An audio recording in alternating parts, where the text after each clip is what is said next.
Hey Squids, this is my Honda Goldwing. Finally, I have my own Goldwing, and I do love it.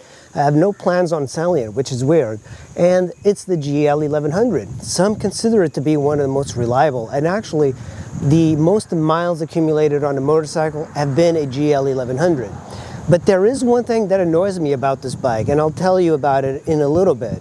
So this bike, of course, is a 4-cylinder, and it's a boxer engine. It sounds great, and it's so silky smooth. The transmission is a little bit on the rougher side, but I think that has to do a little bit more with age. So let's go ahead and look around the bike. I absolutely love this bike. I took a gamble, bought it, it was smoking. And the thing is, these bikes are perfectly normal to smoke because as you can tell, this thing is on the side stand. And there's something weird about the side stand because it goes down so much and the bike is so heavy at a certain point, it takes quite a bit of effort to get back to the center. Now, it's not a big issue anymore on this because of the shocks I installed. They're actually a little bit lower than the stock ones. So that makes me lift it easy. But everything about this bike is cool.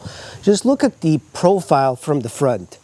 So as you know, this is the interstate version, but I have removed everything.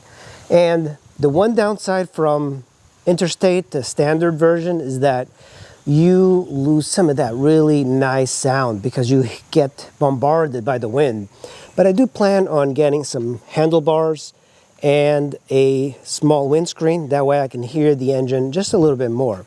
The front, I think, looks great. This is Motorola USA, told me about that headlight. That's the one he put on his VMAX. He sold the VMAX already. But look at this engine. That is so cool looking. It's so awesome. And I have these crash bars. So my goal was to make this into a scrambler. I love the idea of touring on old motorcycles. You know, it's like people just throw these out. I bought this thing for $700. So it's a great price. And seat, so cushy, so comfortable. And look at this. Top loading saddlebags. I do like the top case. I have the top case over there, but it looks terrible with top cases. Every bike just looks really bad with a top case. So I prefer to have just the top case off. Don't really need it. You know, one cool thing about these bikes is that you can get like soft panniers and just kind of put them on top like a roll bag, and it looks much better. I like the idea of not carrying a lot of weight. But this is a heavy bike. It is slow in comparison to, of course, the Pan-European or most touring bikes. But there's something about riding this thing. It's got a certain je ne sais quoi. To remove this, look at that. They even shaped this so it fits in there. And it's got, back in the day, by the way, you didn't have any sort of quick release. So on the Pan-European, you have these annoying side-loading cases. But at least the way you can remove them is just by putting the key here, like this, like that, and you can lift this up, and that's it. But on the Goldwing, you have to actually physically remove these bolts that are already kind of loose. So I have to look at that. So you have to remove these bolts, and there's like bolts under there that you have to remove. So a little bit on the annoying side, but this bike strikes a very low to the ground center of gravity. Just look at where the engine is, like down here. And let me show you another really interesting feature. There's no gas tank here. This is just the electronics. I got the fuses right there. This is supposed to have some little tray here. This one did not come with it. Then you have the gas tank. So the gas tank is very low to the ground. You have your petcock there. You have a fan. The fan on this did go bad. The relay went bad. So I just wired a switch to the handlebars.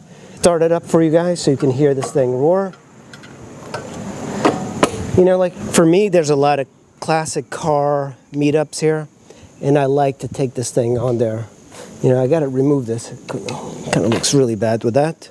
But this thing is gonna smoke up on startup, but it starts really easily. So put the key there. It's a little tough with the carpy ride thing. And here's the choke. Lift it up. Turn the key to the on position. And normally you have to kind of hold this up because the choke just goes down by itself. It's kind of brilliant. It's a little bit on the warm-blooded side, but look at those headlights. Looks cool. I have not gotten the turn signals to work, so they just kind of do that. But for some reason, look at that. The turn signal do work on the tail bags, the saddle bags. They work really well. But I just love riding this thing. It's like one of my favorite bikes to ride. You know, it's almost like a scooter as far as speed. It's not fast. You don't get this thing because it's fast. But I do. I always like to turn off the petcock. The one thing you don't want on these old bikes is to deal with carburetor issues. But I mean, $700. Then I bought shocks for $200. I got the stock shocks here, and yeah, and then I have the fairing. The fairing is so heavy that I don't see myself ever using it.